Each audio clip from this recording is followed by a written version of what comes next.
It's 3 a.m. You're awake, not groggy, not dreaming, just awake. Your phone is face down, the room is dark, and your brain is on alert, like it's waiting for something. You assume something is broken. But here's the strange part. This might be exactly how humans were built to sleep. For centuries, historians assumed unbroken 8-hour sleep was the default. But historian Roger E. Kirch spent years reading old diaries and court records. He found something odd. Hundreds of documents mentioned a first sleep and a second sleep, not a disorder, just a normal part of the night. People slept a few hours after dusk, then woke calmly. They tended the fire, talked quietly, prayed, or visited a neighbor, then drifted into a second sleep until morning. This gap had a name. People called it the watch. So why did it disappear? Light. Cheap, endless, artificial light. Before electric bulbs, night was truly dark. The body settled into its own rhythm, shaped only by sunlight and darkness. Then came streetlights, factories, and bulbs in every home. The long, dark stretch that once held two sleeps got compressed into one.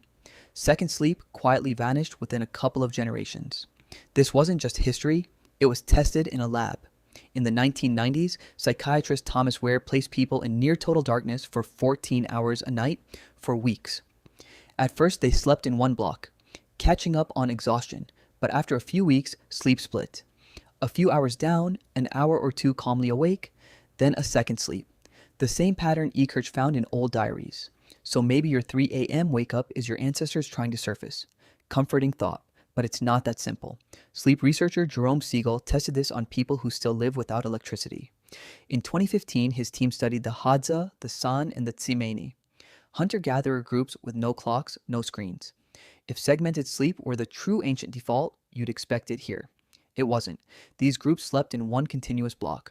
Under 7 hours, no midnight watch at all. So which is right? Both in different conditions. Siegel's groups had darkness plus a real temperature drop, plus real physical exhaustion, plus zero light late at night, all pointing toward one deep block.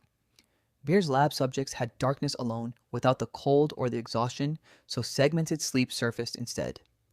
Your body isn't running one fixed ancient program.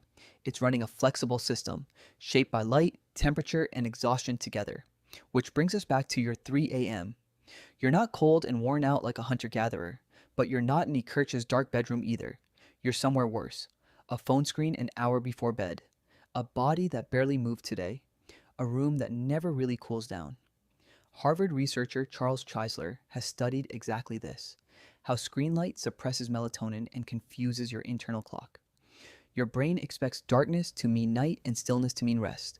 Instead, it gets late light, shallow movement, and a room stuck at one flat temperature. So when you wake at 3 a.m., you're not glitching. And you're not simply reliving your ancestors' second sleep either. You're caught between two systems, one shaped by millions of years without electricity, one shaped by decades of screens and heating. Neither one finished forming, so you land in the gap, wide awake, wondering what's wrong.